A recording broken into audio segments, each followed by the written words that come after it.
Bonjour à tous, ravi de vous retrouver pour la première édition de l'année 2023 du Rendez-vous des courtiers, le MAG. Je vous donne tout de suite le programme de cette émission qui sera particulièrement chargé. Alors il y aura des rendez-vous traditionnels, notamment dans quelques instants le journal du courtage avec Georges Delataille. Notre invité sera Bertrand de Surmont, le président de Planète CSCA, pour parler notamment de la RIS et de cette fameuse histoire des rétrocessions.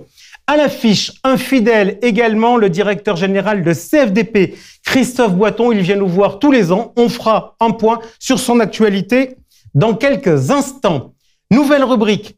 Le monde du courtage est confronté à des difficultés de recrutement. On va désormais donc tout au long de l'année s'intéresser à des sujets de RH, impact RH, avec Laurent Arachtingui, le directeur général de Planète CSCA et de l'IFPAS. Fidèle au poste pour nous parler transmission, Nicolas Ibanez, associé de l'Argilière Finance, sera avec nous et on essaiera de s'interroger pour savoir comment bien vendre dans un environnement économique plus compliqué. Fidèle au poste, ActuSite, également Georges Delataille recevra le gérant de Arca Assurance Transport, Christophe Sage, en fin d'émission pour voir comment il mène sa stratégie digitale, comment il obtient des leads et comment il arrive à les transformer. Ce sera en fin d'émission. En fin d'émission, également la Minute des Mutuelles avec la ROAM. Nous accueillerons le directeur général adjoint de l'Auxiliaire, Gilles Martin. Voilà pour toutes les rubriques traditionnelles. Et puis, comme à l'accoutumée, il y aura un débat et ce débat tournera autour de la RSE. Nous essaierons de voir si c'est un moyen d'avoir une longueur d'avance par rapport à ses concurrents. Nos invités seront un courtier, Aymeric Giron, directeur associé d'Etika Assurance, Noël Boza, le fondateur et le SEO de Zei, et Christophe Aubourg, le directeur général de Planète CSCA. Voilà pour le programme chargé, je vous l'ai annoncé. On commence tout de suite avec le journal du courtage de Georges Delataille.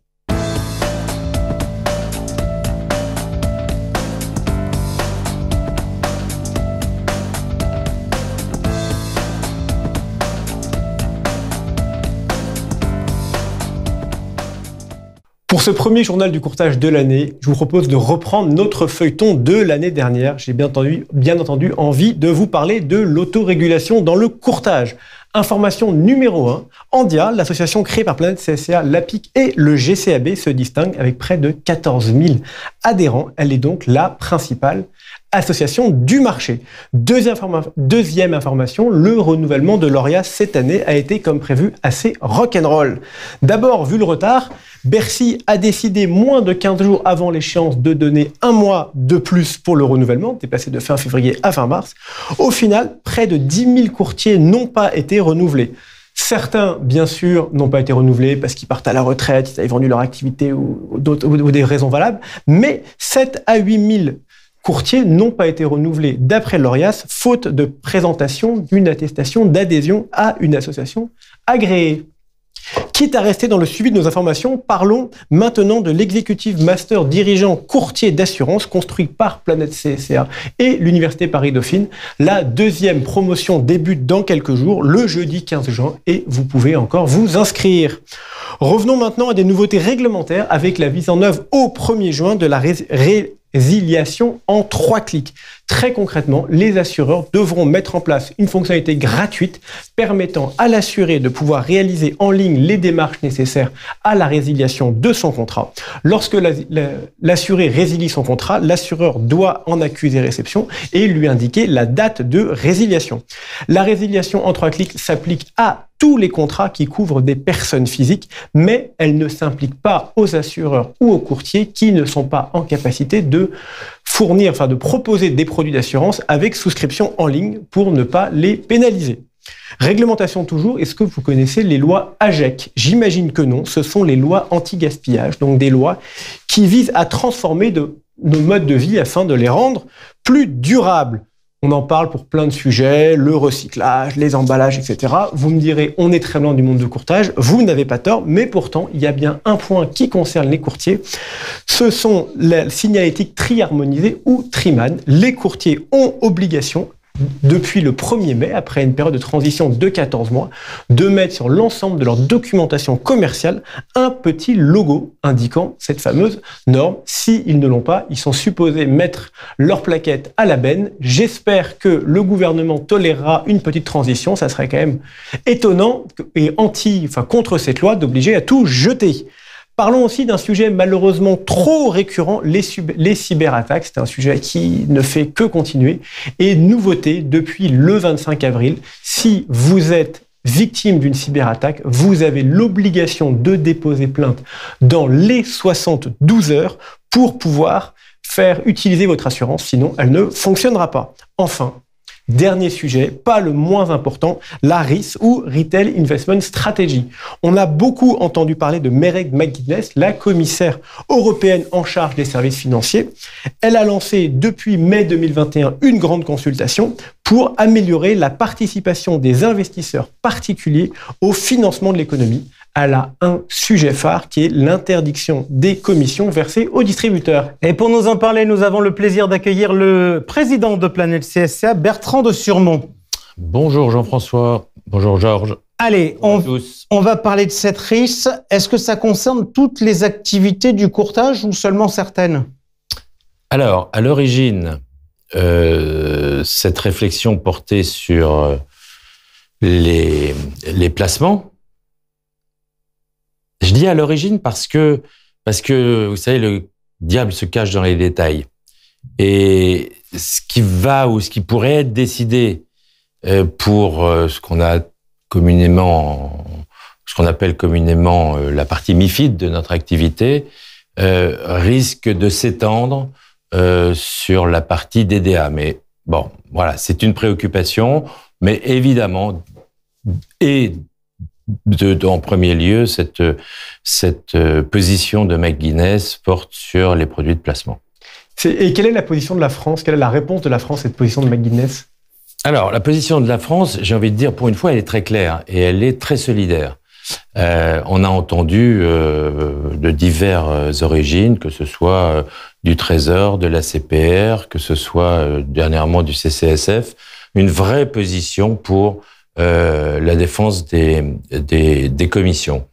Voilà, donc ça c'est une bonne chose. C'est un sujet sur lequel on a beaucoup travaillé depuis maintenant plus de 2 ans, parce que c'est une chose d'avoir chacun dans son silo sa position, c'en était une autre, et on y arriverait encore une fois, que d'arriver à une position de la famille France de l'assurance, si je puis dire, qui soit homogène. Est-ce qu'il n'y a pas quand même une grande victoire, c'est la position du CCSF ? Parce qu'au CCSF, il y a les associations de consommateurs. Oui, alors, je sais pas, dans ce sujet, il faut vraiment être prudent. Oui, les consommateurs sont au CCSF. Oui, les consommateurs au niveau franco-français ont été plutôt constructifs sur ce thème-là. Mais de leur aveu même, c'est pas un sujet qu'ils appréhendent parfaitement bien. Et je pense qu'ils nous attendront plus sur des sujets, s'ils devaient venir, d'évolution de commission dans les parties DDA, dommages, que sur la partie à proprement parler épargne. Donc, prudence. La RIS, elle devait être présentée à l'origine fin avril. Elle a été repoussée. Encore, on vient d'apprendre qu'elle est encore repoussée de quelques jours. Est-ce que vous avez l'impression que tous ces reports, c'est synonyme d'un adoucissement de la position européenne ? Enfin, en tout cas, de Mairead McGuinness. Non, je pense que c'est synonyme d'une vraie prise de conscience par la commissaire qu'il y a des oppositions, qu'il y a des positions différentes, et que autant elle avait lancé les dés très loin dans sa prise de position, autant elle se rend compte qu'il y a des positions qui sont extrêmement éloignées, et voilà, il va falloir rapprocher ces positions. Donc, je pense que le temps n'est pas venu à l'optimisme, très loin s'en faut. Il faut, il y a tout un travail de négociation, de lobbying qui va continuer, de persuasion, aux différents échelons d'ailleurs européens, de telle sorte à ce que on ne peut que le souhaiter, les positions que nous défendons prévalent. Bertrand, est-ce que le sujet est quand même pas en train de se déplacer ? C'est-à-dire que on était sur un sujet qui était à l'origine un sujet de conflit d'intérêts. Et est-ce que le sujet, il n'est pas en train de se déplacer vers un sujet de niveau des frais, des commissions? On entend notamment, il y a un terme qu'on entend beaucoup à Bruxelles aujourd'hui, c'est value for money. Donc, est-ce que le débat n'est pas en train de se décaler? Alors, je ne sais pas s'il se décale, parce que ça voudrait dire que le reste a moins d'importance, mais cet aspect-là du débat va prendre sûrement toute sa valeur. Le value for money, c'est être capable de justifier à son client le pourquoi d'une rémunération, pour faire court. Et ça, c'est un point majeur sur lesquels les courtiers doivent se préparer, parce que ce soit ce coup-là, quand on verra une fois que le cheminement de cette loi aura été fait au niveau européen, ou que ce soit plus tard, de toutes les façons, on sait qu'on va à plus de transparence, on sait que nous allons à plus de justification de nos rémunérations, quelle que soit la typologie de la rémunération, et donc il faut absolument que les courtiers soient capables, mais j'ai envie de dire, comme toutes les professions, d'expliquer à leurs clients le pourquoi du comment de leur rémunération. Et je le dis d'autant plus facilement qu'il faudra le faire, mais sans honte, juste, pratiquement, honnêtement, de telle sorte à ce que, j'ai envie de dire, enfin, les clients se rendent compte de tout ce que fait le courtier, ce dont ils ont absolument pas conscience aujourd'hui. Ok, donc ça veut dire qu'il va falloir qu'on crée des documents, qu'on crée quelque chose pour se dire, voilà, moi je fais ça, je vais rechercher les meilleurs partenaires, je suis le contrat de telle et telle façon, j'interviens au moment des signes, et qu'on soit capable finalement, quelque part, de décrire son job. C'est clair, décrire son job, ce qu'on fait, le quantifier, le séquencer. Voilà, c'est pas des choses qui sont extravagantes, mais c'est des choses, c'est des process auxquels le courtage n'est pas habitué, et il va falloir, nous, en tant que syndicat des courtiers, nous allons réfléchir fort à des outils d'aide pour nos adhérents, parce que assurément, il va falloir être en mesure de mettre en place ce genre de process. Bertrand Surmont, merci. Tout de suite à l'affiche.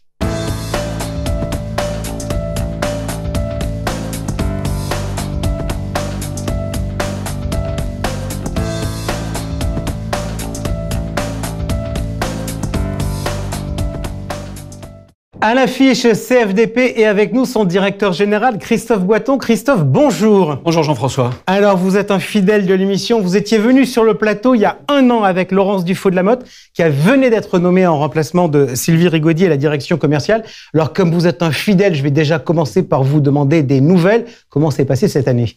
Écoutez, cette année 2022, c'est bien passé.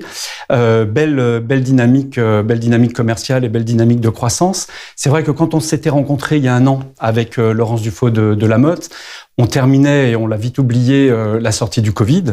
Et donc, on avait encore quelques incertitudes sur cette projection de l'année 2022. Mais en fait, effectivement, la dynamique c'est bien passé. Et d'ailleurs, la croissance est aussi au rendez-vous au terme de ce premier trimestre. Donc, croissance des encadennements importante ? Croissance effectivement importante, près de 8% de croissance au premier trimestre, après 6% l'année passée. Et donc effectivement, on est très content de cette belle dynamique.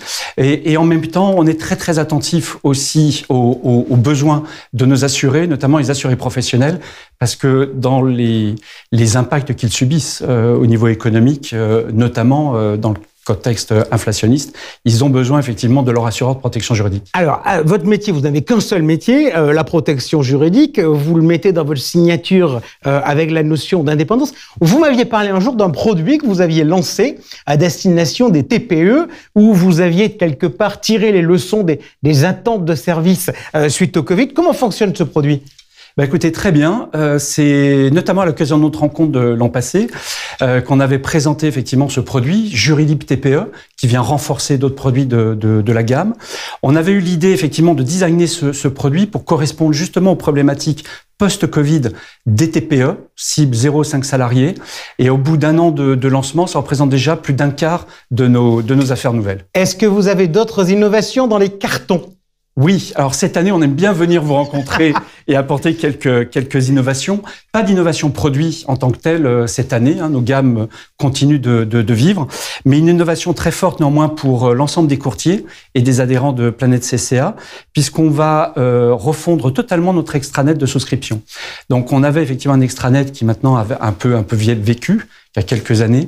On a décidé pendant ces 18 derniers mois de repartir totalement de la page blanche pour offrir à mi-juin, puisqu'on est en train de réaliser les derniers tests opérationnels avec un certain nombre de courtiers, le lancement d'un nouvel extranet à l'intérieur d'une plateforme de service totalement régénérée pour les courtiers. D'accord, donc ça facilitera la souscription sur les produits ordinaires, je crois qu'aussi il y a un certain nombre de courtiers qui font du sur-mesure un peu avec vous.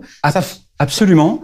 Première étape, effectivement, c'est d'offrir simplicité, efficacité et réactivité très forte pour souscrire les produits de la gamme standard déjà préparés. Ça, c'est la sortie du 15 juin.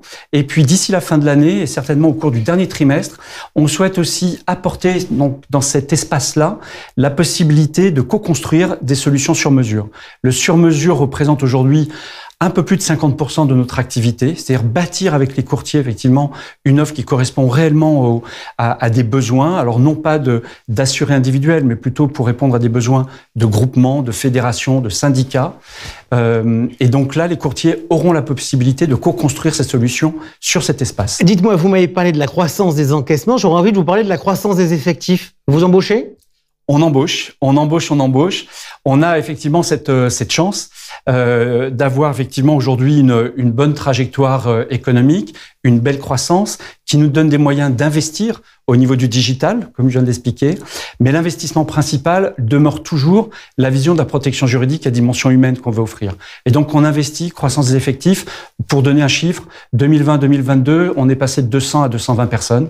Et on continue dans cette optique-là. Et on renforce notamment nos effectifs sur les métiers juridiques et sur les juristes. Question d'actualité. On entend beaucoup parler de l'IA, l'intelligence artificielle. Vous me parlez d'humain. L'intelligence artificielle, c'est no way pour vous ou ça vous intéresse? Non, ça nous intéresse. Ça nous intéresse déjà depuis 5-6 ans qu'on regarde l'intelligence artificielle pour l'intégrer dans nos pratiques, dans nos produits. Et déjà aujourd'hui, peut-être que les courtiers, les partenaires courtiers ne se rendent pas forcément compte des services que l'on intègre et qu'on met déjà à leur disposition par l'intelligence artificielle. Ça fait longtemps qu'on travaille sur les technologies du Web3, de la blockchain, du métavers. D'ailleurs, à l'automne dernier, on a eu le bonheur et la fierté d'être récompensé d'un trophée de bronze pour la sortie du métavers CFDP. Et donc, ça fait longtemps qu'on réfléchit à l'intelligence artificielle. Simplement, cette année, on voit tous, effectivement, on subit tous les annonces liées à ChatGPT et à ce qu'on appelle l'intelligence artificielle générative, qui est véritablement pour nous un bond aussi très, très fort sur la technologie. Et donc, on continue à investir, on va accélérer les investissements, non pas pour remplacer cette dimension humaine et remplacer les juristes. Non, notre vision, c'est effectivement d'avoir un complément et de permettre effectivement aux juristes de répondre encore avec plus de réactivité, d'expertise et de précision aux questions et aux litiges qui leur sont soumis. Alors ça, c'est des évolutions. Dans les évolutions qu'il y avait eu, il y avait un changement de logo, il y avait une raison d'être. Vous nous rappelez la raison d'être de la maison? S'engager pour une société apaisée, c'est notre raison d'être. Transformer les conflits en accords durables, c'est notre raison d'agir. Alors, ça me ramène à un sujet dont on a déjà parlé ensemble, mais un indicateur que j'aimerais suivre un peu chez vous, c'est la résolution des conflits à l'amiable. Vous progressez encore sur ce sujet-là ou pas? On progresse maintenant plus à petits pas, puisqu'on arrive presque, on tangente les 80%. J'avais dû vous citer ce chiffre. C'est notre objectif d'avoir 8 litiges sur 10 résolus à l'amiable. On est entre 75, 76, et puis chaque année, on essaye de gagner des dixièmes complémentaires. Donc, on vise effectivement ces 80% à l'amiable. Pour nous, c'est notre raison d'être, c'est une conviction forte, c'est un ADN très, très fort que l'on défend. Et on défend effectivement les modes alternatifs de règlement des conflits. Si je vous dis accepter une solution à l'amiable, c'est une perte de chance, vous me répondez quoi? Que vous n'êtes pas le premier à nous faire cette réflexion. On a effectivement souvent un peu cette réflexion qui nous est faite. Et nous, au contraire, on propose une réflexion qui est totalement inverse. Au contraire, la résolution amiable n'est pas une perte de chance. Au contraire, c'est de renforcer l'opportunité de trouver une solution rapidement qui satisfasse à l'assuré. Souvent, on reprend ce vieil adage qui est de dire il vaut mieux un mauvais accord qu'un bon procès. Nous, on le transforme. Il vaut mieux un bon accord qu'un mauvais procès. Pourquoi on dit ça? Parce qu'on le voit. Perte de chance, c'est surtout la certitude, quand vous actez en justice, de procédures très longues, de procédures que personne ne comprend et ne maîtrise, et des assurés qui, au final, sont de toute façon déçus par les décisions. Est-ce que vous avez le sentiment est au cœur de notre développement. Et est-ce que vous avez le sentiment que le système vous suit? Jusqu'à présent, on avait l'impression de pagayer un peu seul dans cet océan d'accès au droit et à la justice. Quand je dis un peu seul, c'est à la fois CFDP, mais c'est aussi d'autres confrères, compagnies de protection juridique, et un peu seul, effectivement, à défendre cette idée de l'amiable. Cette année, les choses changent un petit peu. Depuis 2-3 ans, la chancellerie et le ministère de la Justice ont initié la réforme de la justice du XXIe siècle. C'est un projet extrêmement ambitieux. Et cette année, à l'occasion d'annonces qui ont été faites par Éric Dupond-Moretti, le ministre et ses équipes, c'était le 15 ou 19 janvier de cette année, le ministre de la Justice a fait état de sa volonté de mettre l'amiable au cœur de l'accès au droit et à la justice. Donc bien évidemment, ça fait écho à nos convictions, à notre engagement. Bien évidemment, pour nous, c'est l'opportunité effectivement vraiment de faire reconnaître le rôle, on considère le rôle sociétal de la protection juridique dans l'accès au droit et à la justice, par la défense de l'amiable.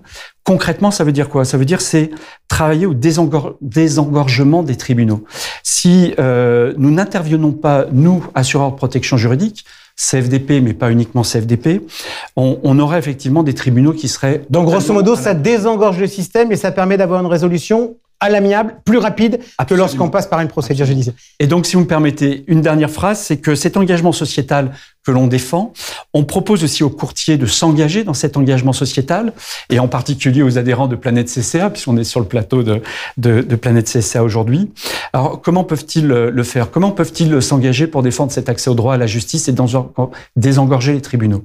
Tout simplement en équipant leur portefeuille de contrats de protection juridique. À chaque fois qu'ils concluent un contrat de protection juridique, ils désengorgent la justice. Ils désengorgent la justice et ils rendent service à la justice du XXIe siècle. Merci beaucoup Christophe Boiton d'avoir Jean-François été des nôtres. On parle tout de suite RH.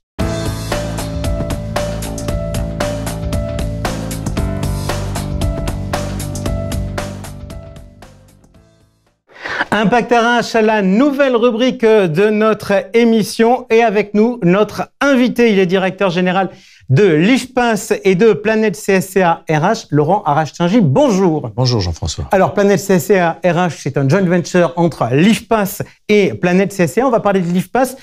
Si je me présente la maison comme étant un organisme spécialisé dans la formation dans les secteurs de l'assurance et de la banque, ça vous va? On pourrait un peu compléter, si vous le permettez. Je dirais l'institut de référence de l'emploi, des services, de la formation dans le secteur de la banque, de l'assurance et de la finance. Et vous formez à tout niveau? On forme à tous les niveaux, de bac à bac plus 5 MBA, mais également les collaborateurs en formation continue, les dirigeants et les membres de conseil d'administration. Ok, avant qu'on rentre dans notre sujet du jour, j'aimerais un peu avoir votre regard sur l'attractivité du monde du courtage et les éventuelles difficultés de recrutement. Alors, l'attractivité du courtage, si on regarde l'ensemble de la famille, l'attractivité est relativement bonne. C'est un métier entrepreneurial, il est très bien perçu par la jeunesse. En ce qui concerne de manière plus large les difficultés de recrutement, que ce soit le deux secteurs de l'assurance ou de manière plus générale tous les secteurs, c'est plus compliqué qu'avant en ce moment. L'assurance attire plus que la banque ou pas? C'est l'inverse. J'avais presque envie de dire étonnamment, parce que je pensais comme vous, avant qu'on se lance dans la banque depuis maintenant 3 ans, étonnamment, je dirais, la banque, alors qu'il y a eu des crises financières, alors qu'on entend parler de plans sociaux, la banque attire plus que l'assurance. Alors, notre sujet du jour, c'est l'alternance. Est-ce qu'il y a une saisonnalité en la matière? Oui, et nous sommes en plein dedans, puisque là, nous sommes en train de préparer la rentrée, et donc c'est en ce moment que tout se joue. Oui. Ok, alors tout se joue, ça veut dire quoi? Qu'est-ce qui se passe? Il y a des journées portes ouvertes, il y a les mécanismes. Je suis courtier de proximité, je me dis, tiens, finalement, c'est vrai que c'est pas mal. Prendre un jeune, le former, ça pourrait être utile. En pratique, je dois faire comment? Nous contacter déjà dans un premier temps. Alors, on organise des journées portes ouvertes, on organise aussi des sessions de job dating. On fait tout pour matcher, c'est ce qu'on dit dans notre jargon, le candidat avec l'employeur. Donc, nous, notre rôle, c'est d'aller trouver les candidats, de les préparer aussi à l'entretien, parce que parfois c'est une nécessité, de les accompagner, je dirais plutôt, et de l'autre côté, d'organiser les rendez-vous et d'entretien avec l'employeur pour matcher et signer un contrat. Trouver les candidats. Je reviens un tout petit peu en arrière sur l'attractivité. Vous nous disiez que la banque était préférée par rapport au secteur de l'assurance. Vous menez des actions en tant qu'IFPAS pour essayer d'aller chercher les jeunes avec peut-être des codes qui ne sont pas tout à fait les nôtres? Oui, il faut se réinventer de plus en plus sur ces sujets-là. Alors évidemment, il y a les traditionnels salons. Par exemple, le salon du courtage, nous sommes présents, que ce soit à Paris ou en région, mais c'est devenu insuffisant, il faut aller plus loin. Les réseaux sociaux ont pris beaucoup d'importance. Permettez-moi de citer TikTok, par exemple, sans faire de publicité. C'est devenu un passage obligé, il faut se réinventer, un message décalé, des vidéos. On passe par là et récemment, nous avons été contraints de créer un plateau télé pour pouvoir toucher le plus grand nombre. Ok, alors vous m'avez dit tout à l'heure, on prépare même les candidats. Donc, si on est intéressant, on vient vous voir, vous organisez un certain nombre d'events. Moi, j'aimerais que vous me donniez des conseils. J'en ai jamais pris d'alternant. Faut que je les juge sur quoi? Alors, le premier conseil que je vous donnerais, c'est pas les juger comme les autres collaborateurs. Le défaut de certains de nos amis, partenaires, clients, c'est de procéder de la même manière que pour le recrutement d'un collaborateur. On ne peut pas juger un jeune qui a peu d'expérience ou pas d'expérience de la même manière qu'un collaborateur. Il ne faut pas oublier que ce n'est pas un salarié comme les autres. Il a certes un contrat, mais il faut le tutorer, l'accompagner. Donc, je dirais qu'il faut le juger sur sa présentation, sa culture générale, mais surtout sa motivation. C'est pour moi l'enjeu principal. Sa proximité par rapport au bureau, c'est important ou pas? Plus pour le candidat. Ok, alors justement, ça nous amène à regarder ces sujets de proximité. La couverture du territoire, aujourd'hui, c'est réservé aux Parisiens ou c'est accessible partout à travers la France? Nous sommes présents partout en France, excepté dans les Hauts-de-France. La proximité avec Paris était trop forte pour mettre un établissement, installer un établissement. Nous sommes présents vraiment partout.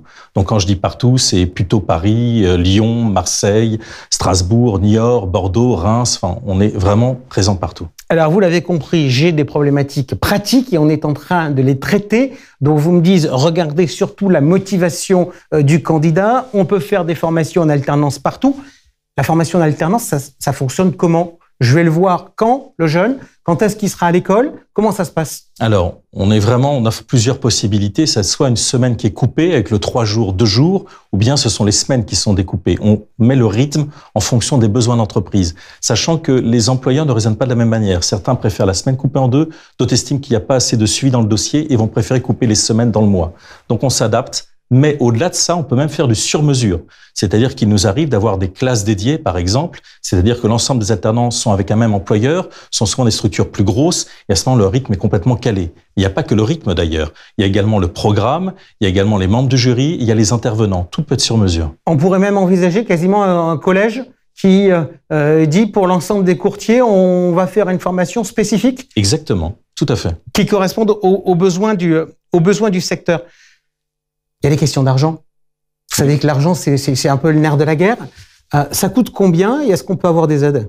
Alors, ça coûte combien? C'est un pourcentage du SMIC qui va varier entre l'âge et le niveau. Donc, on est dans le courtage entre 47% et 100% du SMIC. Mais en ce moment, comme vous devez le savoir, il y a une aide de 6 000 € que le gouvernement offre pour tout jeune, qu'il soit en apprentissage ou en contrat pro de moins de 30 ans. Donc, c'est vraiment le moment pour en profiter. Et en ce qui concerne le coût de la formation, cette fois-ci, lorsqu'on est un courtier de proximité, de moins de 20 salariés, il y a une prise en charge de l'OPCO, OPCO Atlas en l'occurrence. Lorsqu'on est plus de 20 salariés, il y a un reste à charge, c'est-à-dire les entreprises un peu plus grosses, qui aussi entre 1100 et 1500 en fonction du niveau. Vous m'expliquiez tout à l'heure que l'IFPAS formait des débutants jusqu'aux dirigeants d'entreprise. Là, on est plutôt sur des formations de quel type de niveau? Bac plus 2? Ah non, ça va de bac à bac plus 5 MBA. Donc, c'est très large en diplôme. Ok. Est-ce que dans ma carrière, dans des groupes de presse, on voyait des jeunes qui étaient là, mais finalement qui étaient de la main-d'œuvre pas trop chère? Est-ce que les alternants aujourd'hui continuent de tourner ou est-ce que l'alternance est un vrai moyen de recrutement et les alternants restent? C'est tout à fait cela. C'est devenu, dans le contexte et votre question précédente, il y a une pénurie des richesses humaines en ce moment, tout secteur confondu, mais particulièrement dans l'assurance, lié à un problème d'attractivité. C'est bel et bien un pré-recrutement. Pour vous donner un ordre de grandeur, en moyenne, 70% des alternants sont recrutés. Donc, pour l'employeur, c'est le moyen non pas d'avoir une main-d'œuvre pas chère, mais c'est d'identifier des richesses humaines, de pré-recruter et donc d'avoir plus de facilité. La personne est formée, adaptée complètement à l'outil, aux outils, aux produits et donc devient opérationnelle immédiatement après. C'est franchement la meilleure recommandation qu'on puisse donner en ce moment avec les difficultés de recrutement actuellement. Ok, on a parlé donc de services aux courtiers pour qu'ils puissent trouver des alternants et étoffer à terme leurs équipes. On a parlé d'argent, on a parlé de saisonnalité. On va parler de votre saisonnalité à vous, le financement des organismes de formation. On est dans une période qui est une période importante pour vous. Merci pour cette excellente question, Jean-François. Oui, tout à fait. C'est ce fameux le solde de taxes. Et bien entendu, tout courtier qui veut nous soutenir est le bienvenu en ce moment. Il suffit d'aller voir sur nos réseaux sociaux, il saura exactement quoi faire et il sera le bienvenu. Merci beaucoup, Laurent, d'être venu pour cette première de Impact RH. Tout de suite, on parle transmission d'entreprise avec Nicolas Ibanez.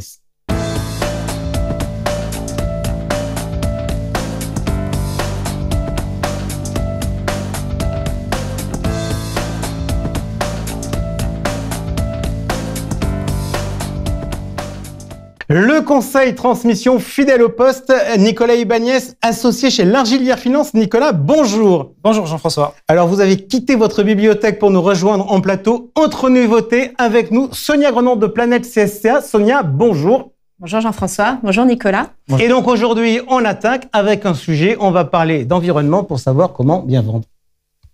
Nicolas, depuis décembre, les conditions de crédit sont tendues, avec notamment une forte hausse des taux d'intérêt et a priori un resserrement des conditions de crédit.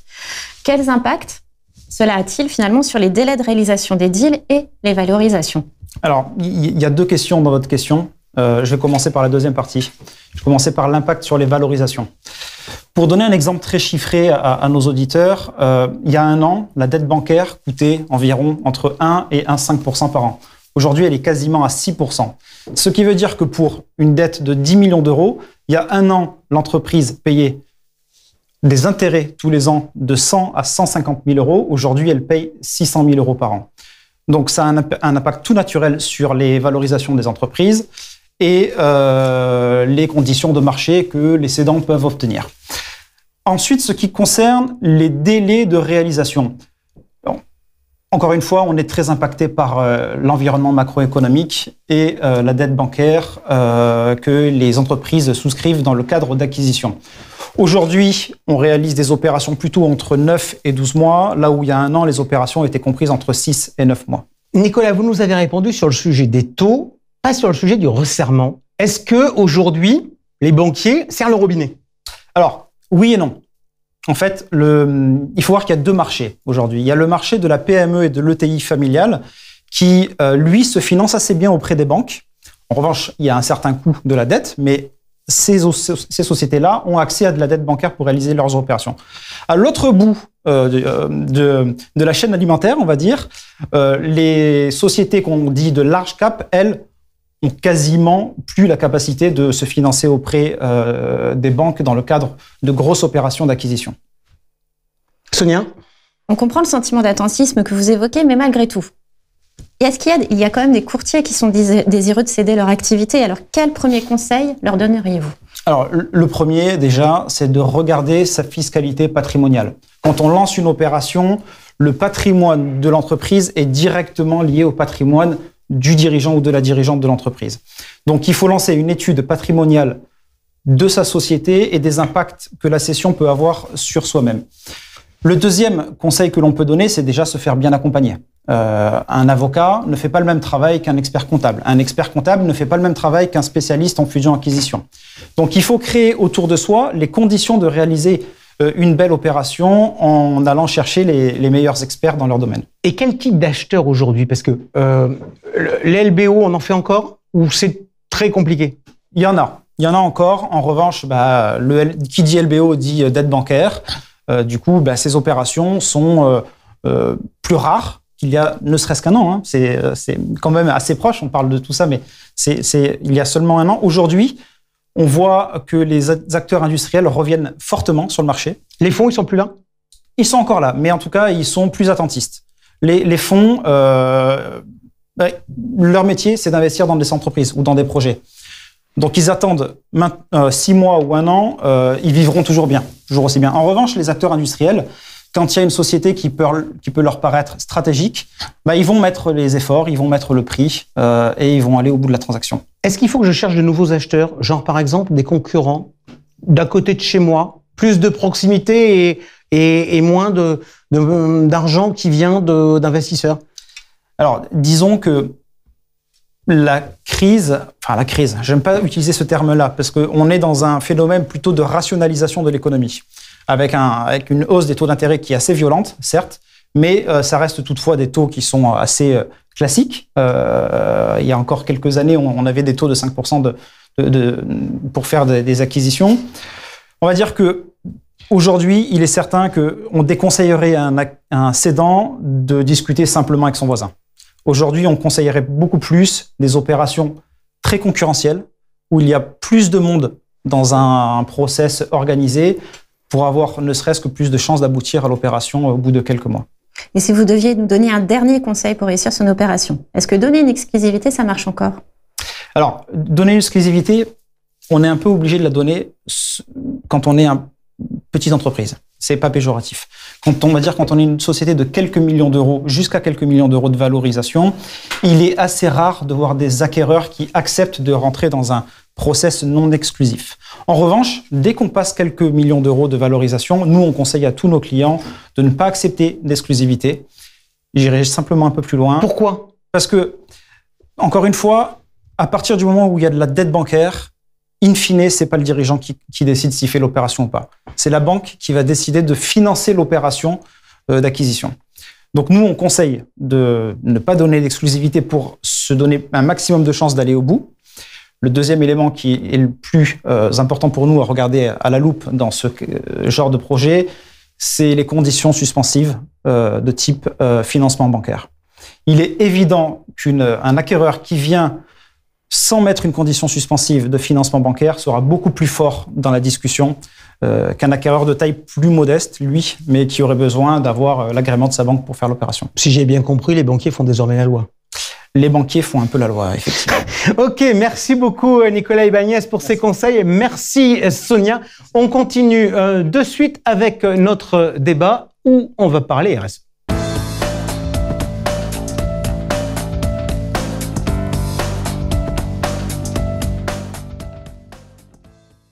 La RSE, une solution pour avoir une longueur d'avance, tel est l'objet de notre débat. Pour débattre de ce sujet avec nous, un courtier. Il est le fondateur d'Etika, Aymeric Giron. Bonjour. Bonjour. Avec nous également le fondateur et SEO de Zeil, Noël Boza. Bonjour. Bonjour. Et fidèle au poste, le directeur général de Planète CSCA, Christophe Aubourg. Christophe, bonjour. Bonjour. Allez, on va essayer de faire des choses très pratico-pratiques sur ce sujet qui peut parfois paraître un peu compliqué. Aymeric, j'ai envie, pour commencer, qu'on fasse un peu connaissance. Est-ce que vous êtes courtier dans l'âme? Courtier dans l'âme. Est-ce que vous êtes né courtier? Est-ce que votre carrière professionnelle s'est faite dans le courtage? Absolument pas, non, non. Vous avez fait quoi dans la vie? J'ai commencé le courtage en 2007 et je suis de 71, donc ça fait 36 ans, à 36 ans. Ok. Qu'est-ce que vous avez fait avant? Avant, j'ai été dans je suis dans le groupe Accor, dans la branche services aux entreprises. Je suis un peu allé vers les startups et j'ai été chez Generali à un moment donné, dans une joint venture de Generali et de Dexia. C'est ça qui m'a fait connaître cet univers. Et alors, qu'est-ce qui vous a plu dans cet univers pour vous dire, tiens, je vais m'y engager? Alors, c'est pas à ce moment-là que j'y suis venu. Hein. Après, j'ai encore été dans d'autres endroits. Et quand je me suis posé la question de vouloir être indépendant, d'être indépendant, je me suis dit dans quelle branche, comme dans quel secteur d'activité, j'aurais l'impression d'avoir une réelle valeur ajoutée. Et ce qui m'intéresse dans l'assurance et dans le métier du courtage surtout, c'est qu'en fait, ce qu'on apporte aux clients, quand on lui a vendu quelque chose, ça ne fait que commencer. C'est vraiment ça qui m'intéresse. C'est que par la suite, notre service, quand il y a un sinistre, quand il y a des avenants, quand il y a du conseil, notre service, il ne fait que commencer le jour de la signature du contrat. Et c'est vraiment ça qui m'intéresse. Pourquoi courtier? Ça c'est évident. C'est évident pour moi. Hein, j'ai été chez Generali, une belle société. Mais à un moment donné, vous êtes là pour Generali. Hein, et le courtier, en fait, si vraiment on veut apporter quelque chose au client, il ne faut pas forcément qu'on soit enfermé. Vous voyez? Et alors vous me dites pourquoi courtier? Moi j'ai envie de vous poser la question, pourquoi Etika? Etika, alors très sincèrement, ce que je vous disais, c'est que ce serait à refaire. Je ne sais pas si je prendrais ce nom-là. Ce que j'ai mis derrière, ce qu'on a voulu mettre derrière, c'est par rapport à ce que moi j'avais comme perception de l'univers de l'assurance et du courtier, qui était quand même très ramené à la rentabilité de la société et des compagnies d'assurance. Bon. Alors, il faut que je fasse attention à ce que je dis, sinon je vais me faire lyncher quand même. Donc, j'ai voulu donner une connotation qui était le service avant tout, et le respect de ses partenaires, qu'ils soient assureurs ou clients. Donc, mais en fait, à la réflexion, ça rejoint le métier du courtier, si vous voulez. Ok. Noël, dans l'univers, dans les univers, vous regardez plein d'univers professionnels. Est-ce qu'il y a une sensibilité spécifique à ces sujets éthiques dans le monde du courtage, ou est-ce que finalement le monde du courtage est à peu près comme le reste de la société? Alors, c'est pas forcément le secteur d'activité qui est la plus avancée pour une raison assez simple, c'est que en tant que courtier, on n'a pas un produit ou un service final, on est un intermédiaire, en quelque sorte, entre un gestionnaire d'actifs notamment, un prestataire d'assurance et un client potentiel. Et si je fais un peu le parallèle avec l'immobilier, dans l'immobilier, les premiers à se lancer, ce sont ceux qui vont construire des bâtiments, ceux qui vont faire du BTP, parce que là, ils ont des impacts directs sur le scope 1 et 2 qui sont très forts. L'agent immobilier est un intermédiaire, il n'a pas la main sur l'offre et la demande, donc son rôle n'est pas forcément d'améliorer son impact en direct, c'est un rôle d'influence, un peu comme un courtier qui peut influencer l'assureur ou le client. Donc c'est un secteur qui n'est pas forcément des plus avancés, mais on sent qu'en ce moment, il y a une belle traction de la part du métier du courtage sur ces sujets. Et l'avantage, c'est qu'il y a quand même quelques pistes sur lesquelles on peut avancer au-delà des bâtiments, du tri sélectif des déchets et la politique sociale. Alors on va regarder ça. Christophe, quand vous avez entendu Aymeric, le côté service du courtier, j'imagine que vous buvez du petit lait, et il nous a quand même dit, ouais, mais j'ai le service, mais il y a ces contraintes de rentabilité. Alors c'est vrai qu'on pourrait se dire qu'il peut y avoir une antinomie parfois sur le rôle du courtier, sa rémunération et l'approche de service. Il y a beaucoup de profils comme Aymeric dans la profession. Oui, je pense que ça commence à se développer de plus en plus. Le courtier, comme tous les acteurs économiques dans leur cabinet de courtage, sont évidemment très attentifs à la performance économique de leur activité, bien entendu, mais le courtier est aussi un acteur au cœur des enjeux sociétaux, et donc à ce titre-là, il s'intéresse évidemment, au-delà de cette performance économique, à son impact et la performance sur les sujets sociétaux et environnementaux. Donc c'est quelque chose qu'on voit de plus en plus dans les grandes maisons, grosses structures. Évidemment, elles sont d'ores et déjà imposées par le reporting extra-financier. Donc dans ce cadre-là, effectivement, elles s'intéressent à tout cet écosystème autour de son activité. Mais effectivement, on voit de plus en plus dans des cabinets de taille intermédiaire ou de cabinets dits de courtage de proximité, cet intérêt effectivement pour les enjeux sociétaux et environnementaux. Allez, on va commencer par déjargonner, parce qu'on a mis dans le titre RSE, un moyen d'avoir une longueur d'avance. RSE, qu'est-ce que ça, Noël? Alors la RSE, c'est la responsabilité sociétale des entreprises. Ça couvre en quelque sorte toutes les politiques, les chartes, mais aussi les actions et l'impact concret qu'une entreprise peut avoir sur l'environnement, la société. Donc ça touche aussi à sa gouvernance, à l'éthique, si on veut dire ça de manière un peu globale. Et dans la RSE, en fait, c'est un terme un peu fourre-tout dans lequel on peut retrouver énormément d'éléments différents. On peut avoir une RSE qui consiste à réduire un impact négatif. Le courtier qui peut, par exemple, mieux recycler. On peut y retrouver certaines politiques ou actions bien plus ambitieuses. Juste, pardon, je vous pose une question. Vous avez des voitures dans votre cabinet de courtage? Oui. Et électrique ou thermique? Électrique. Parfait. C'est bien. Allez-y, excusez-moi, je check. Ça, c'est la une thermique. Mais ok. Ça, c'est la RSE telle qu'on l'a un peu en tête, parce que c'est la RSE telle qu'on la faisait depuis quelques décennies. C'est la RSE basée sur l'ISO 26000. Il y a des nouvelles types de RSE qu'on peut mettre ou pas dans la RSE, mais je considère que c'est bien de le mettre avec, qui va toucher aux produits, aux services ou au business model. Et là, on parle de la mission, on parle de la raison d'être, on parle de l'impact, qui est un terme un peu à la mode. Et l'impact a une petite particularité, c'est qu'elle touche pas simplement la réduction des impacts négatifs sur l'environnement de la société, elle va dans la réflexion du business model. Comment je peux faire en vendant un produit ou service pour avoir un impact positif sur mon client, chez mes clients et sur l'environnement. Et ça, c'est plus récent. Christophe, est-ce que vous avez le sentiment que la RSE, dans le monde du courtage, c'est une règle à appliquer ou finalement c'est quelque chose que chacun doit appréhender avec ses propres perceptions? Je crois que quand on parle de RSE, ça repose avant tout sur l'implication et l'engagement du dirigeant.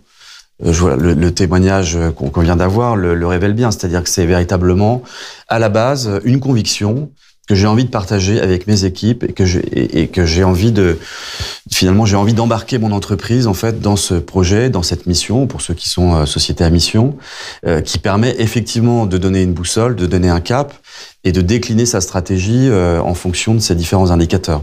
Ok, Aymeric Giron, votre cabinet, vous nous avez dit qu'il s'appelait Ethica lorsque vous l'avez créé. Est-ce que vous avez le sentiment de faire de la RSE? Écoutez, la première fois. Non, me faites pas un coup de politique. Faites-moi une réponse. Pas de politique. Faites-moi oui ou non. Est-ce que vous avez le sentiment de faire de la RSE? Aujourd'hui, oui. Aujourd'hui, ça veut dire que quand vous l'avez fait, c'était non? La première fois que j'en ai entendu parler, c'est un pote qui créait un cabinet de conseil en RSE. Je dis, c'est quoi ça? Il a essayé de m'expliquer. J'ai dit oui, puis j'ai rien compris. Par la suite, on m'a parlé de RSE. On m'a dit, norme ISO 26000. Déjà, vous dites ça au chef d'entreprise, ou une petite entreprise, un salarié de jusqu'à je sais pas combien, il part en courant. ISO 26000. Oh non, c'est pas pour moi ça. Donc ça a été un peu au début, j'ai pas creusé plus que ça. Voilà. Ok, mais il y a quand même un truc qui est étonnant dans votre histoire, c'est que vous avez mené une action pour devenir entreprise à mission. Alors racontez-moi comment ça s'est passé déjà. Alors comment ça s'est passé? Eh ben j'ai découvert ça dans les médias, entreprise à mission, qu'est-ce que c'est? J'ai un peu creusé et je me suis dit mais ça en fait c'est quelque chose qui j'ai pas fait le rapprochement avec le RSE comme je vous ai dit à l'époque. Voilà, c'est pas pour moi. J'ai un peu creusé, je me suis rendu compte que c'était quelque chose qui était intéressant pour des petites structures parce que c'était atteignable. Voilà, c'était atteignable, on pouvait le faire sans pour autant entrer dans des processus sur lesquels il faut un responsable qualité, il faut un auditeur, enfin il faut plein de choses quoi. Et c'est là-dessus, on s'est lancé dans cette démarche avec ce constat-là. Après, la question qu'on s'est posée, c'est pourquoi? Pourquoi on ferait ça? Alors, très sincèrement, c'est pas pour avoir des clients en plus. D'abord, il n'y a pas de logo, il n'y a rien. Enfin, pour l'instant, il n'y a rien. Donc, je me suis dit, mais qu'est-ce qu'on peut en faire, nous, Ethica? Qu'est-ce que ça peut nous apporter à nous en tant que salariés? Juste que je comprenne le process. Vous avez combien de salariés? Aujourd'hui, on est 8. Ok. Et dans le process de l'entreprise à mission, quand vous vous êtes engagé dans cette démarche, en pratique, vous avez fait quoi? Vous avez mis les 8 autour d'une table. Vous avez dit, je me suis dit que c'était une bonne idée d'être entreprise à mission, donc on va faire entreprise à mission. Vous avez fait un séminaire. Comment ça s'est passé en pratique? Alors, en pratique, on a fait appel à un consultant, quelqu'un qui trouvait ça intéressant de faire les entreprises à mission, qui n'était pas d'ailleurs dedans à l'époque, et qui s'est renseigné là-dessus, qui a été passionné par le concept. Et donc, on a fait un séminaire qui a duré 2 jours, au cours desquels on s'est fixé comme objectif de savoir quelle était notre raison d'être. Et notre raison d'être, c'était pas moi ni mon associé Bertrand de Coessin qui devions la définir, mais ça devait être quelque chose de consensuel avec toute l'équipe. Donc, on a mis 2 jours et on a sorti une raison d'être. Une fois qu'on a sorti une raison d'être, c'est quoi? Alors, raison d'être, j'ai pris mon papier parce que c'est pour me faire tuer par. Notre raison d'être à nous, c'est de servir le bien commun avec bienveillance, professionnalisme et efficacité, chacun se sentant unique et digne d'attention. Voilà. Ok. Donc ça, c'est la démarche collective. Noël, je voudrais qu'on regarde, parce que vous nous avez dit tout à l'heure, et c'est assez important, parce que on en parle, vous nous avez dit, le monde du courtage, c'est pas forcément le monde le plus touché, parce que ce sont des intermédiaires, en prenant tout à l'heure l'exemple des agents immobiliers. Là, on est dans une structure qui, moins de 10, aucune obligation réglementaire.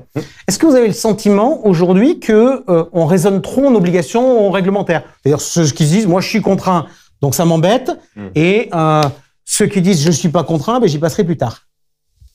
Alors oui, et c'est assez normal, et ce genre de retour, on l'a quand même pas mal, parce qu'avant, faire la RSE, en effet, on parle ISO 26000, déjà la moitié se partent en courant, mais quand on voit le référentiel ISO 26000, c'est 200 questions Là, il n'y a plus personne dans la salle. Donc avant, c'était Donc on oublie ISO 26000 démarrage. d'en parler. Faut pas l'oublier. Il faut l'adapter. On démarre avec quelque chose qui coûte très cher en termes de ressources et à la clé, en effet, aujourd'hui, il n'y a pas vraiment de façon de le faire savoir.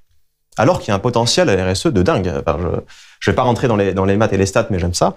Il y a quand même 2/3 des grands groupes, notamment les assureurs, qui font attention à l'impact de leurs prestataires, de plus en plus. On a 89% des consommateurs qui veulent consommer mieux. On a 2/3 des jeunes qui veulent pas rejoindre une entreprise qui n'a pas un impact positif. Donc, en termes de marque employeur et de différenciation de la concurrence, le potentiel est titanesque. Mais aujourd'hui, comment on fait pour faire savoir sa RSE? On a des labels qui sont binaires, on ne sait pas trop ce qu'il y a derrière. On a des rapports RSE que pas grand monde ne lit.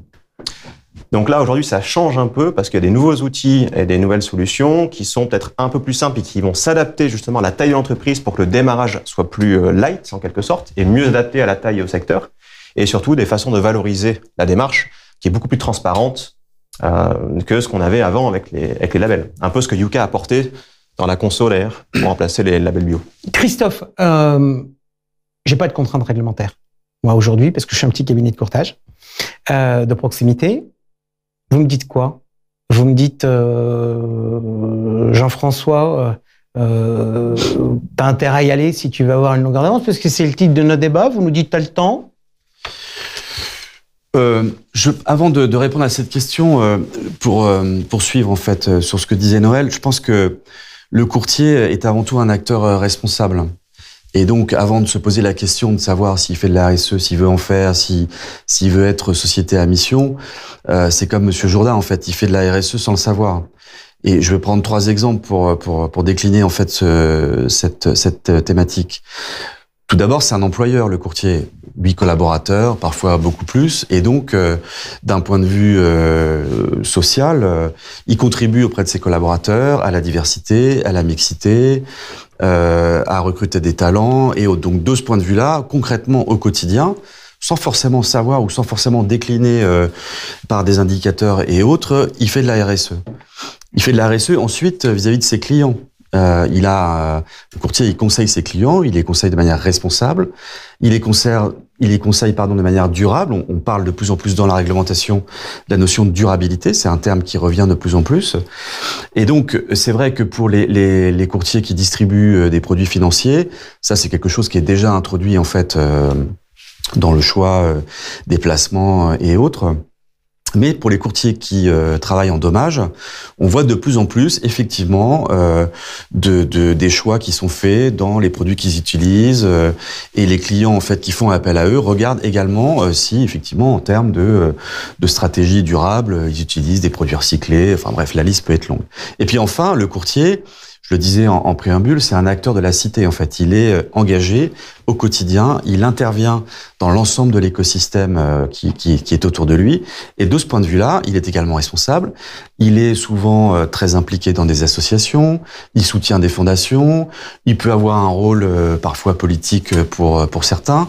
Et donc, de ce point de vue-là, le courtier fait également depuis des années en fait de la RSE. Donc, ce qui est important ensuite, c'est de pouvoir en effet le formaliser, mais au-delà du sigle RSE, responsabilité sociétale des entreprises, moi j'aime bien le sigle redonner du sens à l'entreprise. Et par ces actions-là, on redonne du sens au courtage en l'occurrence, mais plus globalement, aux entreprises. Pour répondre à votre deuxième question, effectivement, la réglementation aujourd'hui impose un certain nombre de choses, notamment pour les entreprises d'une certaine taille. Sur le reporting extra-financier, j'en ai parlé tout à l'heure. Mais pour prendre un deuxième exemple, la directive SRDR qui a été promulguée, votée en 2022, va s'appliquer à partir de 2024.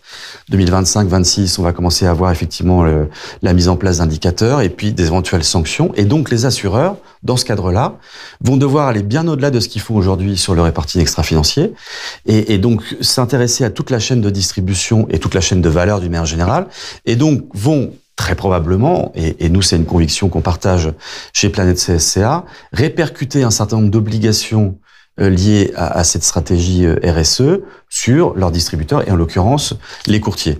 Donc nous, le conseil qu'on délivre à nos adhérents, c'est de leur dire n'attendez pas que ça vous tombe dessus, faites-en une opportunité pour redonner du sens à votre entreprise dans un premier temps, pour fidéliser vos collaborateurs, et puis, dans un second temps, pour répondre à ces obligations réglementaires qui vont arriver plus rapidement qu'on ne le pense. Et d'ailleurs, on voit déjà arriver, dans certaines conventions de distribution de courtage, cette notion d'acteur responsable qui, on peut l'imaginer peut-être à terme, un courtier pour être codé chez un assureur devra effectivement répondre à un certain nombre d'indicateurs. Alors, on va regarder, avant de rentrer sur les indicateurs, je vais rester dans le conflit qu'il peut y avoir éventuellement entre l'économique et le côté responsable. Je vais reprendre les points que vous avez utilisés. Je vais prendre le côté client. Est-ce que ça peut permettre de gagner du client ? Alors oui, surtout quand on parle des actifs financiers, donc du monde de l'assurance. La banque et l'assurance, c'est un secteur qui est très scruté aujourd'hui par les médias, parce que l'impact de l'actif financier à l'échelle sociale est quand même assez important. Et donc de plus en plus d'entreprises aujourd'hui se posent la question de comment je choisis une banque ou un produit d'assurance plus durable. Aymeric, je reviens vers vous parce que tout à l'heure, vous avez dit non à cette question. Vous avez dit, grosso modo, vous n'aviez pas gagné de clients par rapport à ça. Quelle est la typologie de clientèle que vous avez chez Etika ? Alors, on a une clientèle qui est liée à la construction, des entreprises de construction. Ouais. Une clientèle qui est née à l'associatif plutôt clérical, des diocèses et des associations. Et une clientèle sur un marché B2C qui est un peu historique, qui est l'assurance de prêt. Et alors, je vous pose la question cash sur la partie associative. Est-ce que vous pensez que si vous n'affichiez pas un nom d'Etika, vous auriez aussi facilement cette clientèle ? Enfin, aussi facilement, je ne sous-entends pas. Entreprise à mission ou Etika ? Comment ? Entreprise à mission ou Etika ? Les deux. Je pense que non. Le nom, très sincèrement, dans le quotidien, sur une petite entreprise, les gens, ils vous scrutent assez vite. Ce qui les intéresse, c'est pas tellement ce que vous affichez, c'est ce que vous êtes. Donc, je suis pas sûr qu'Etika ou... D'accord, mais je suis d'accord avec vous, mais dans ce cas-là, ce que vous êtes, si vous avez l'esprit, c'est l'esprit qu'on reconnaît. Donc, quelque part, ça vous a permis de gagner de la clientèle. En tout cas, d'avoir cet esprit-là. Oui, tout à fait. Mais oui, effectivement. Ce qu'on est, la clientèle qu'on a, je pense que c'est pour beaucoup de courtiers la même chose, en tout cas les petits, vous ressemblent. Hein. La clientèle vous ressemble. Donc effectivement, on a une clientèle qui nous ressemble de ce côté-là. Employeur, marque employeur, vous nous disiez tout à l'heure. Aujourd'hui, c'est un vrai problème, notamment sur les populations jeunes. Qui n'ont pas forcément les mêmes valeurs que les populations de mon âge ? Alors chez les jeunes, c'est la majorité. Chez les moins jeunes, en fait, ça marche aussi. Il y a une étude, je crois que c'était BPI France en 2020, qui était assez intéressante, qui montrait que dans la première fois de l'histoire de l'humanité, le sens et l'impact étaient passés devant le salaire, dans la motivation des collaborateurs. Et on sait qu'un collaborateur qui n'est pas vraiment motivé, il coûte à peu près entre 13 et 14 000 euros par an à l'entreprise. Donc, tout âge confondu, ça commence déjà à devenir indispensable. Et plus on va aller dans le futur, plus il y aura un impact visible du réchauffement climatique et de la crise de l'eau, plus cet impact sur la marque employeur va être pertinent. Christ, je reviens vers vous. Il y a de cela quelques instants, vous nous parliez des indicateurs. Pourquoi, il y a de cela quelques mois, vous êtes allé voir Zeil en disant on pourrait proposer quelque chose à nos adhérents. C'était pour avoir un truc plus simple que ISO 26000 ?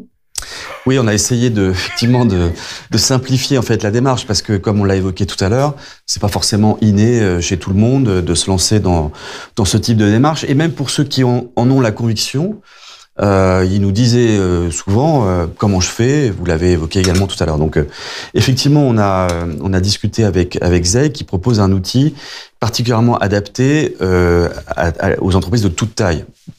Et peut-être plus, en ce qui concerne le courtage, aux courtiers de proximité qui, effectivement, manquent de temps, ne sont pas staffés pour, effectivement... oui, et puis se disent, on l'a vu avec Aymeric, se disent c'est compliqué. Aymeric nous a dit, la première fois qu'on lui a dit le mot RSE, il a mis un certain temps avant de se dire que finalement, ça pouvait être quelque chose de... Donc, ce qui nous a intéressé véritablement dans la démarche Zeil, c'est d'avoir un outil totalement digital, d'une part, qui soit adapté aux problématiques du courtage.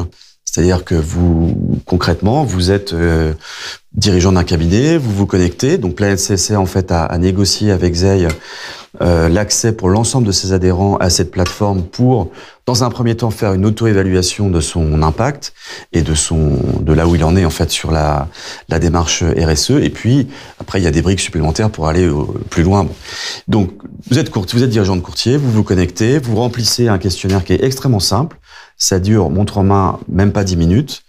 Et ce questionnaire va ensuite vous dégager des indicateurs qui correspondent d'une part à votre taille d'entreprise, à votre activité aussi, parce que si vous vendez effectivement, si vous distribuez des produits financiers, c'est pas tout à fait les mêmes sujets que si vous distribuez des produits auto ou MRH.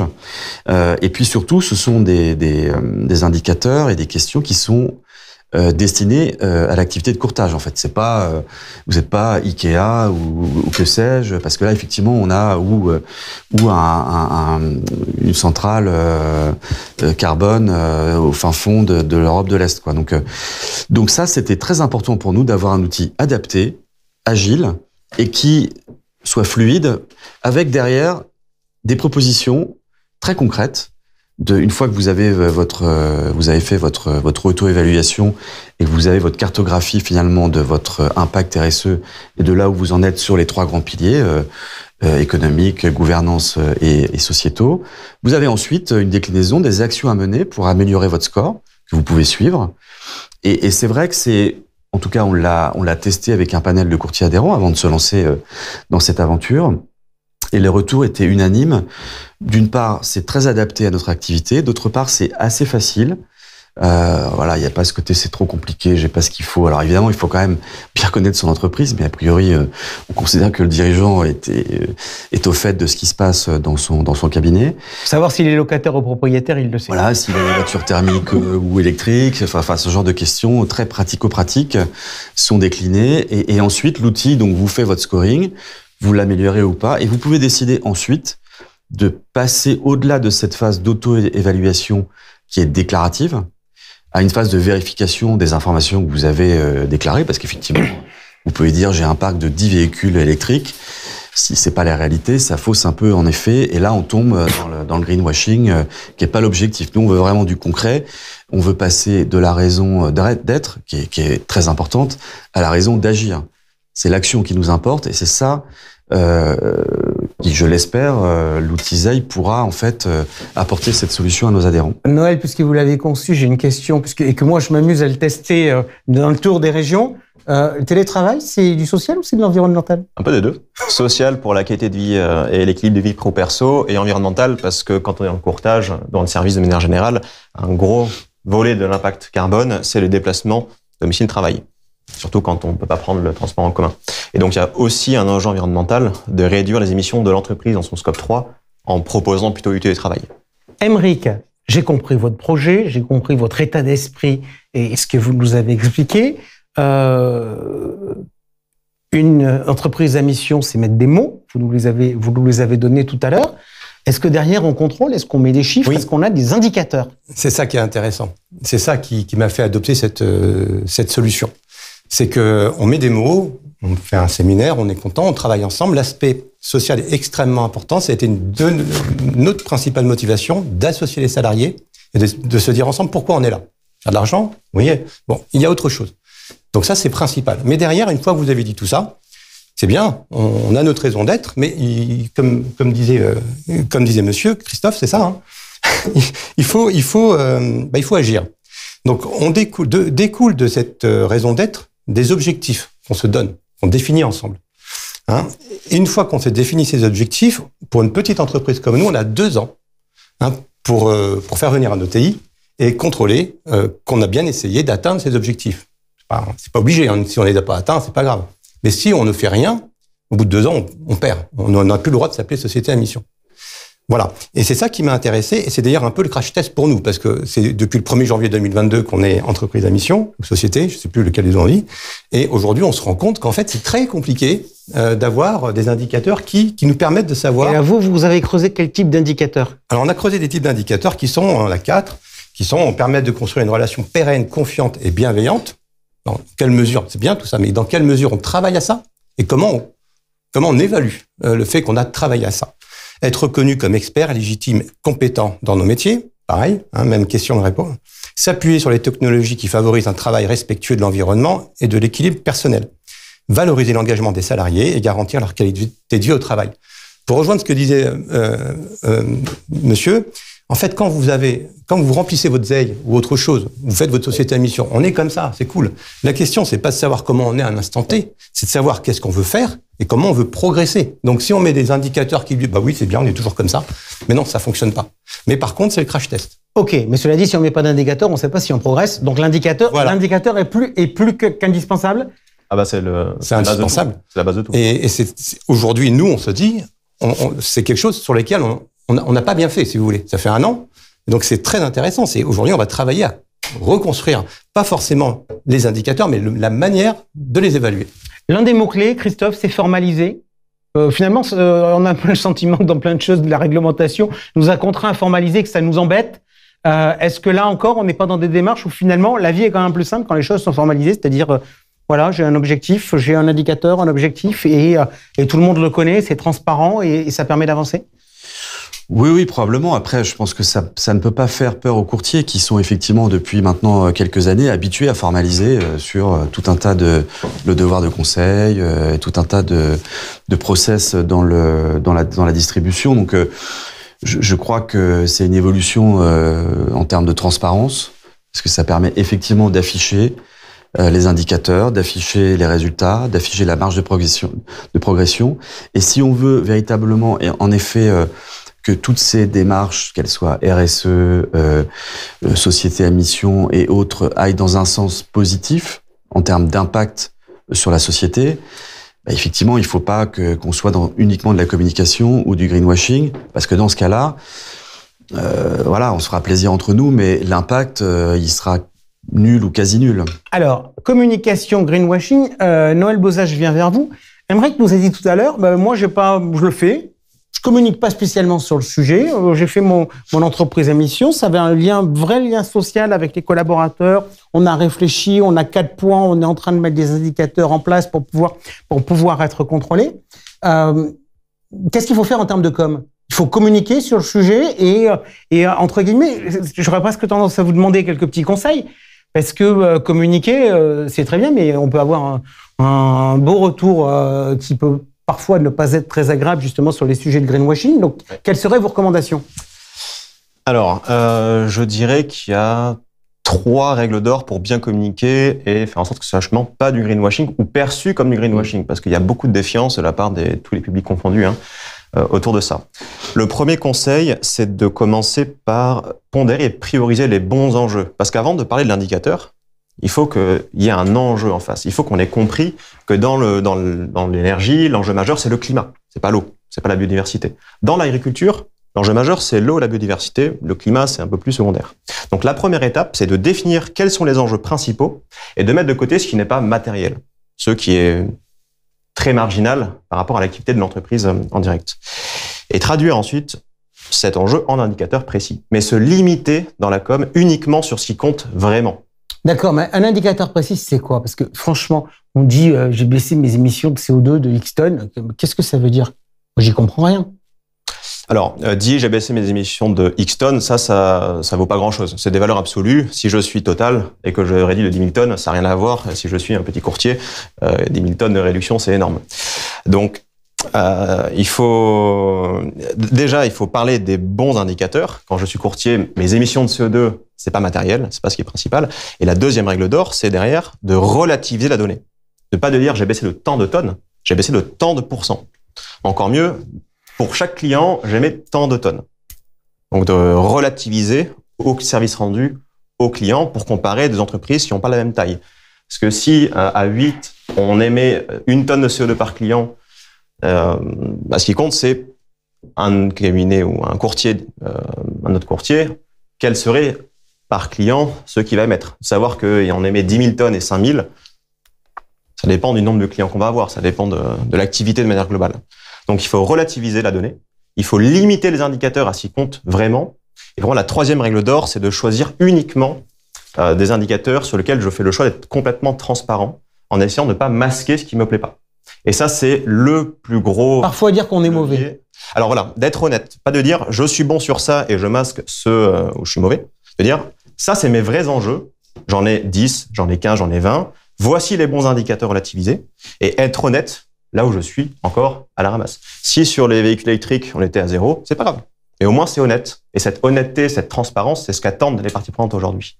Et quand on voit qu'on est transparent sur quelque chose, on est mauvais, ben c'est là qu'on n'a plus vraiment de défiance dans la communication RSE et qu'on peut faire confiance à l'entreprise qui communique. Et Christophe, dernière question. Est-ce que s'y mettre, c'est un moyen d'avoir une longueur d'avance quand on est courtier? Ah oui, moi j'en suis fondamentalement convaincu. C'est déjà aujourd'hui, et ça le sera encore plus à l'avenir, un critère différenciant. On l'a évoqué tout à l'heure d'un point de vue générationnel. Aujourd'hui, les jeunes générations, en fait, dans les critères qu'ils recherchent pour faire appel à un courtier, mais pas que, bien au-delà, il y a toujours des questions d'éthique qui ressortent, des questions d'impact environnemental et sociétal. Donc ça, c'est incontournable de mon point de vue. Donc effectivement, s'en préoccuper aujourd'hui, c'est peut-être avoir une longueur d'avance sur d'autres acteurs en fait qui n'ont pas forcément cette anticipation des choses. Et puis c'est surtout poursuivre son développement et continuer à exister dans l'avenir, que ce soit en termes d'ouverture de corde vis-à-vis des partenaires assureurs que j'évoquais tout à l'heure, et puis surtout vis-à-vis des clients, parce que ça va se rapprocher des deux côtés, et le courtier qui est intermédiaire au milieu, s'il n'a pas effectivement pris la mesure de cette transformation qui est en cours, voilà, il y a quelques inquiétudes à avoir, je pense. Ouais. Ok, merci beaucoup Christophe Aubourg, directeur général de Planète CA, était avec nous, tout comme Noël Bozin, fondateur de Zei, et Aymeric Géron. Merci beaucoup d'être venu à Paris ce jeudi pour nous raconter votre histoire. Tout de suite, la Success Story digitale avec Georges Delataille.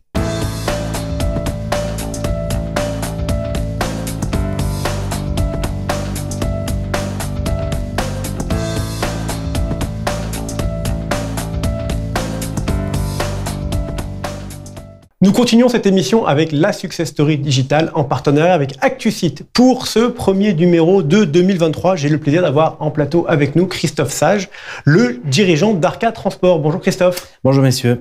Quand on a préparé l'émission, on a eu l'occasion d'échanger et vous avez un positionnement très atypique parce qu'à la fois vous êtes un courtier classique, 6 personnes en région parisienne, d'un chiffre d'affaires normal, et pourtant vous faites 100% de votre acquisition sur Internet. Est-ce que vous pouvez m'en dire plus? Alors c'est pas tout à fait 100%, mais c'est, on va dire, une grosse partie de l'acquisition de ma clientèle via Internet, via des sites spécialisés qui correspondent à mon activité depuis des années. Mais du coup, j'imagine que pour faire sans Internet, vous devez faire des produits très grand public, de masse, genre de l'assurance santé, de l'assurance auto. Alors non plus, puisque ce sont des produits qui sont liés à mes activités. Donc, étant donné que je suis un spécialiste de l'assurance transport au départ, logiquement, je me suis dirigé vers l'assurance des poids lourds. On pourrait dire que c'est également un produit de masse, mais c'est pas un produit de masse au sens de l'automobile en général. Et c'est l'assurance poids lourd, toute activité confondue, tout type de clientèle confondue, que ce soit les professionnels ou les particuliers. D'accord, parce qu'on a beaucoup de vos confrères, quand on échange avec eux sur les leads sur Internet, qui nous disent finalement ça marche pas, les leads sont de mauvaise qualité, j'arrive pas à les traiter. Donc est-ce que vous pouvez nous dire un peu plus comment ça marche, comment vous les collectez, comment vous les transformez, enfin, nous révéler quelques recettes? Alors déjà c'est une démarche de longue haleine. Le site par exemple Assurance Poids Lourd, comme son nom l'indique, c'est un terme générique qui avait été choisi en 2015. J'ai failli le transformer et lui donner un nom de marque, Arca Poids Lourd. Dans l'immédiat, ça fonctionne toujours depuis 2015. Il est toujours en termes de référencement naturel en haut de page. Et puis les produits adaptés font un peu le succès du site. Voilà. Vous dites référencement naturel, oui. Ça veut dire que budgétairement, vous achetez peu de mots-clés pour... Si, en fait, je mixe les deux. À la fois le naturel est fait par mon webmaster. C'est un travail de tous les jours, tous les ans. On fait une refonte du site, on retravaille quelques pages. Et parallèlement à ça, j'ai campagne AdWords en permanence qu'on peut faire varier en fonction de la saison ou de la concurrence, ou plusieurs critères. C'est quoi, c'est 50-50 entre les deux? Alors, le référencement naturel, c'est pas payant, évidemment. Oui, non, en termes de volume. Chaque année, vous avez quoi? La moitié en référencement naturel, la moitié en référencement payant? Par rapport aux listes que je récupère? Oui, à peu près, oui. Ça, je sais pas. J'ai un site, une base de données commerciale sur lesquelles je récupère. Et en fait, on sait ça vient du site. D'accord. Mais je suis pas capable de dire, voilà, est-ce que... D'accord, le seul truc que vous pouvez savoir sur le site, c'est le trafic qui vient naturellement et le trafic que vous achetez. Exactement. Et en gros, quel volume de leads vous faites par an? Autour de 4000, un peu plus de 4000 par an. D'accord. Alors du coup, pour venir au traitement des leads, c'est un budget non négligeable, mais 4000 leads. Oui. Donc, comment vous faites, de ce que j'entends de vos confrères, le secret, c'est de rappeler les leads le plus rapidement possible? Oui, toujours. Il y a un certain volume par jour. Donc chez moi, par exemple, il y a une personne qui s'en occupe toute la journée. Et plus vite on fait, mieux c'est, puisqu'on n'est pas les seuls, évidemment. Hein. Donc sur les 3 ou 4 sujets qu'on traite, donc je disais l'assurance poids lourd, l'assurance marchandises transportées, puisque c'est mon domaine de prédilection, l'assurance des engins de chantier, et à une époque je faisais également l'assurance des VTC que j'ai abandonné compte tenu de la difficulté du marché. D'accord, Voilà. donc je suis client potentiel, je fais un lead chez vous, je suis assuré que dans l'heure ou dans les 2 heures, je suis rappelé. Voilà.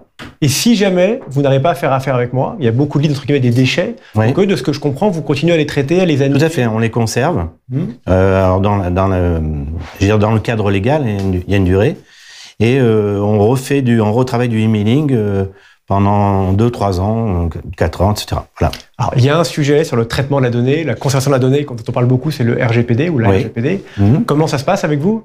Alors moi, ça se passe que tous mes devis déjà sont normalement traités de la bonne façon avec la documentation qui convient. Donc il y a une partie devis, puis ensuite une partie RGPD. Également sur les sites, toutes les mentions légales par rapport à ce sujet y sont vérifiées régulièrement. D'accord, donc ça veut dire que j'enfonce certainement une porte ouverte, mais Ouais. vous vous dites que ce mode de fonctionnement, pour un côté, est un mode de fonctionnement qui est valable, qui est viable, dans lequel vous gagnez de l'argent, vous arrivez à vous développer Oui. en ayant une activité, vous m'avez dit pas 100%, mais quasiment 100% d'acquisition digitale. C'est un gros morceau, on va dire. Ça représente peut-être pas 100%, mais 70% de mon chiffre d'affaires, de ma croissance régulière tous les ans. Voilà. D'accord. Et une dernière question, derrière vous et derrière moi, il y a différents logos de réseaux sociaux. C'est quand même l'autre énorme sujet du digital. Oui. Est-ce que vous avez déjà une présence sur les réseaux sociaux, principalement sur LinkedIn, peut-être sur d'autres choses? LinkedIn, sur laquelle je suis depuis déjà 2 ans, mais que j'ai assez peu travaillé au départ. Et cette année, je pense forcer un petit peu le sujet, en passant par une société qui s'en occupe et qui va m'aider à augmenter déjà mon réseau et peut-être créer des posts régulièrement, ce que je ne faisais pas jusqu'à maintenant. D'accord. Donc vous imaginez que peut-être que dans quelques mois ou quelques années, LinkedIn sera une partie de vos leads, de vos nouveaux leads? Je pense, oui. J'ai fait une expérience au départ. Une fois, ça avait très bien marché en fait. Le retour est assez rapide, surtout quand on est spécialisé.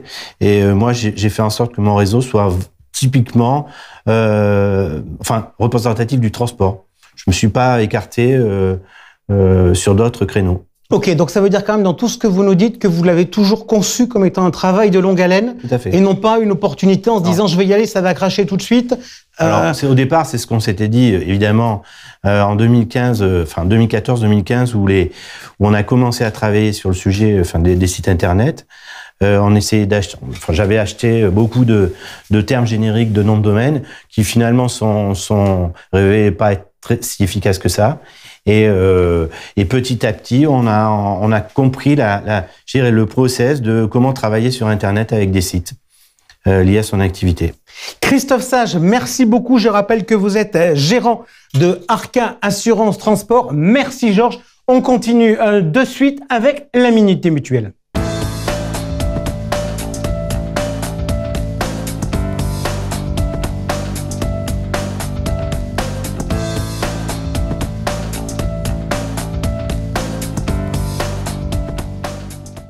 La Minute des Mutuelles avec la ROAM et décidément nous sommes à la pointe de l'actualité. 11 mai 1863, des entrepreneurs lyonnais du bâtiment créent l'Auxiliaire.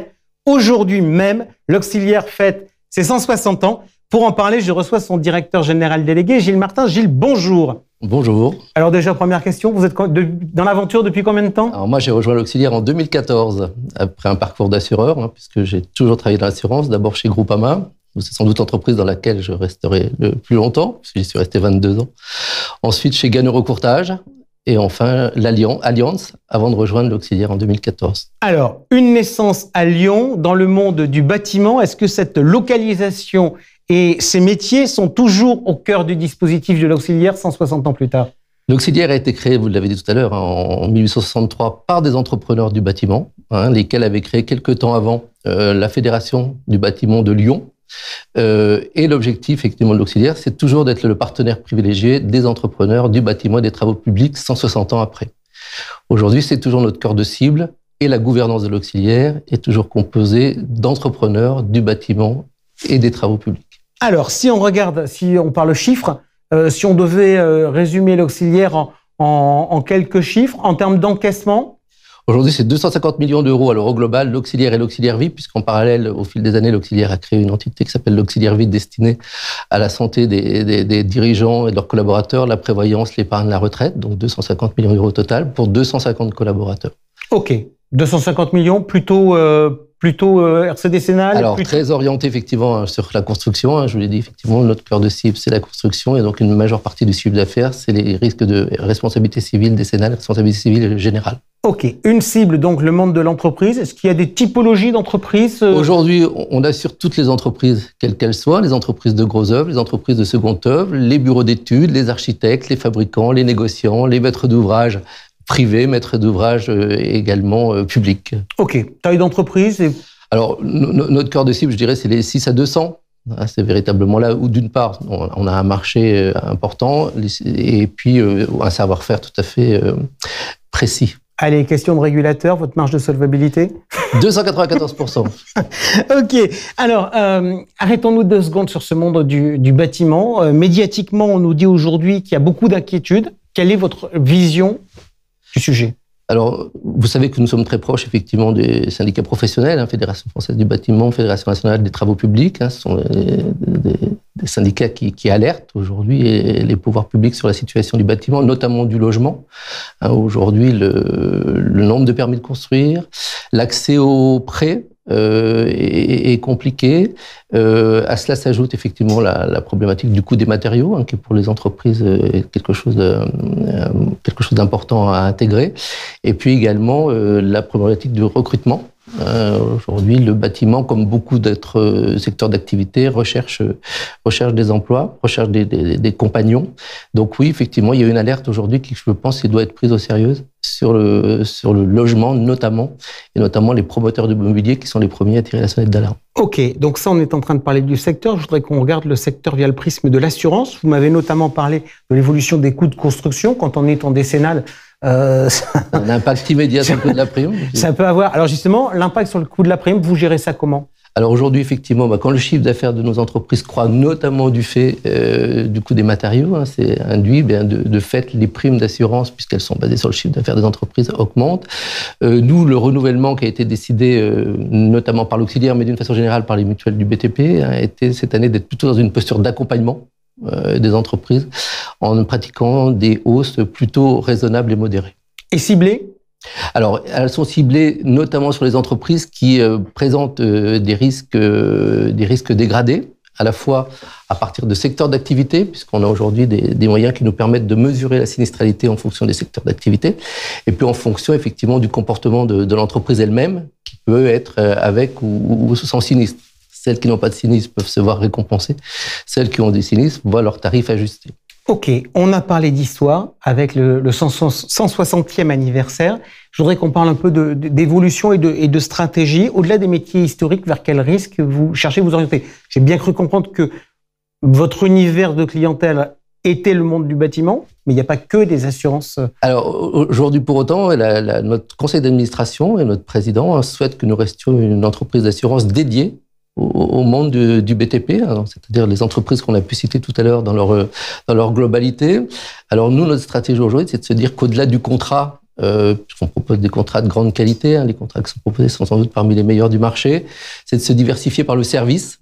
Et on travaille beaucoup aujourd'hui sur l'apport de services pour les chefs d'entreprise, des services qui peuvent être notamment liés à la prévention. Alors c'est assez classique, mais c'est quand même important de le poursuivre et de le développer avec les nouvelles technologies, notamment les applications téléphoniques, des services qui peuvent lier à la santé des compagnons sur les chantiers, s'assurer, éviter les accidents du travail, à la santé des dirigeants. En ce qui concerne l'auxiliaire, on offre à tous nos sociétaires, quel que soit le réseau d'apport, un accès à téléconsultation via Medavise. C'est aussi accompagner les entreprises du bâtiment, et c'est un sujet ô combien d'actualité dans la transition écologique et énergétique, en réfléchissant sur tout ce qui est le réemploi des matériaux, sur la valorisation des déchets, en réfléchissant sur l'usage des véhicules hydrogène ou électriques. Enfin voilà, il y a beaucoup de sujets d'actualité autour du service qui nous permettent effectivement d'envisager l'avenir sereinement. Notre émission s'appelle Le Rendez-vous des courtiers, le MAG. Votre parcours professionnel vous a amené à côtoyer le monde du courtage. Depuis quand l'auxiliaire travaille avec le courtage? L'auxiliaire travaille pour le courtage depuis les années 80. Donc voilà, c'est une bonne expérience déjà avec les courtiers.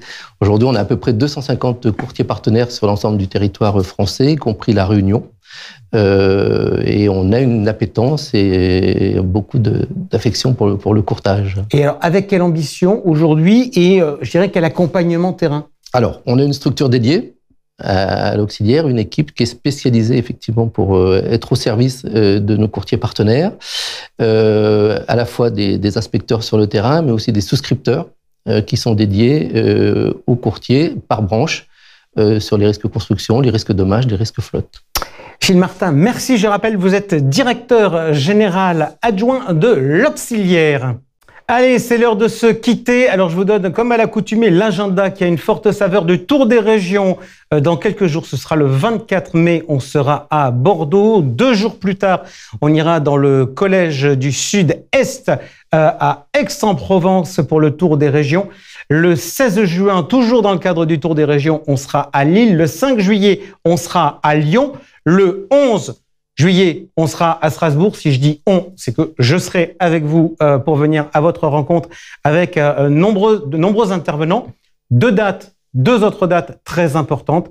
Le 6 juin, le 11 bis festival, donc à Paris, à la Felicita. Et si vous n'avez pas de place, n'hésitez pas à vous rapprocher des partenaires de cet événement pour en obtenir.